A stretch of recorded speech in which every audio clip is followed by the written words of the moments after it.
Okay. All right, standing here with Joe from Radio Free Penn State. And tell me a little bit about the main concern that you have, the thing you wanted to rant about. What I really wanted to rant about today was, this is actually my first PorcFest ever. I came here, met a lot of anarchists, a lot of minarchists, a lot of different strands of libertarian philosophy, libertarian ideology. And the one thing I would really like to rant about is, me myself, I am a minarchist. I believe that there should be minimal government, but that there should be a government. But I do respect the moral standing of anarchists, who I believe have the moral high ground in that taxation is theft. However, I do not like, and I have a tough time understanding the anarchists that are not willing to work within the political system. I understand the argument that you shouldn't work within the belly of the beast, but I don't understand how they expect to change anything if they're not willing to take any hard steps towards making that actually happen one way or the other. I don't really understand where they're coming from. I don't really understand how they expect to affect change. The agorists try to do it by completely removing themselves from the system entirely, but most of them still have regular, day jobs where they have to still, work within the system. And they drive on the roads that the government pays. We all are stuck with this system as it is. I feel like we should make incremental steps towards what we want. And then whenever it comes to that point where government is so small that it's literally a court system, a police system, and us, we'll have that debate then. But for now, we need to work within the system that we have. Well, it seems to me that if either group were to go away, like the rabble-rousing civil disobedience types or the inside the system types, if either one were to go away, the whole operation would sort of crumble.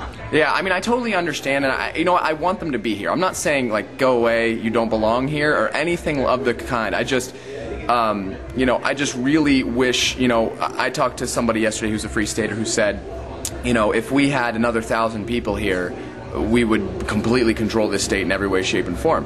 And I was thinking in my head, well, what if you had everyone here actually active doing those things? I think civil disobedience totally has its place. It's totally should be done. And the different stories I've heard about the smoking pot and Keene and doing all these different things, they're very good, but you need to work within that political process as well. But I'm not saying go away. I just think it's bad strategy. That's basically what it comes down to. As I say, it's bad strategy. But I totally welcome all of the people who believe in it. It's just I disagree, and that's essentially why I disagree. And what are you doing to bring about the change that you want to see? Basically explaining this to as many different anarchists. I mean the change in the way the anarchists. I'll go to both. I'll go to both how I look to change through the parties, and also how I look to change the anarchists' mind. Basically going up to them and respectfully saying the exact same thing I've said to you. I just say, look, do you want the change to happen in your lifetime? Is this just a pipe dream, or do you really want this to happen? I try to, break it down in logical ways.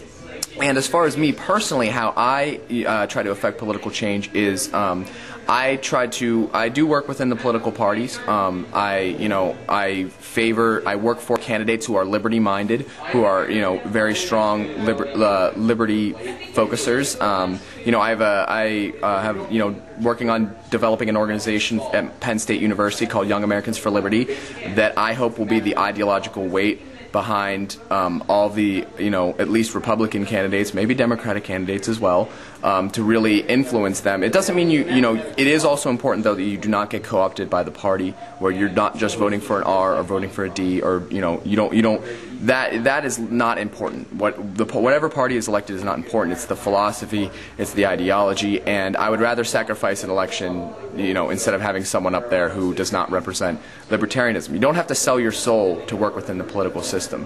You just have to keep your head up, and you have to keep working, and you have to move towards more libertarian candidates, and we can see hard evidence of that actually happening.